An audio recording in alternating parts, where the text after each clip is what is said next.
Hello నమస్కారం. ఈరోజు obesity ఉన్న వాళ్ళకి మంచి చిట్కా. లావుగా ఉండి ఇంకా ఎన్నో ఇతర సమస్యలతో బాధపడుతున్న వారికి ఈ చెప్పే చిట్కా చాలా బాగా పనిచేస్తుంది. తప్పకుండా ఈ వీడియో ఎండ్ వరకు చూడండి.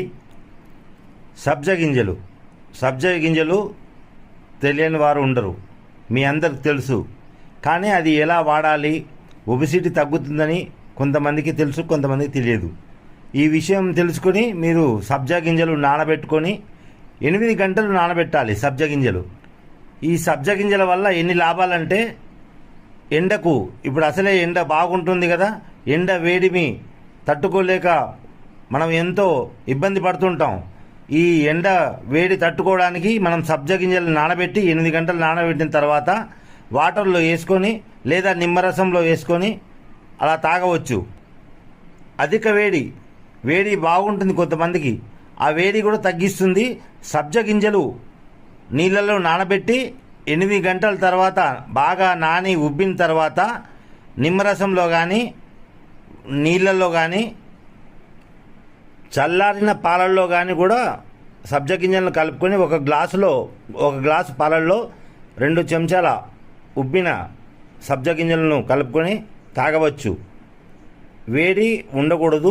చల్లారిన పాలు నీళ్ళల్లో సబ్జా గింజలు వేసుకుని కొంచెం నిమ్మరసం కలుపుకొని కూడా తాగొచ్చు. సబ్జా గింజల్లో ఫైబర్ ఎక్కువ ఉంటుంది కాబట్టి ఒంట్లో పేరుకుపోయిన కొలెస్ట్రాల్ను తగ్గిస్తుంది. అధిక బరువు సమస్య కూడా ఈ సబ్జా గింజల వల్ల తప్పకుండా తగ్గుతుందని నిపుణులు చెబుతున్నారు.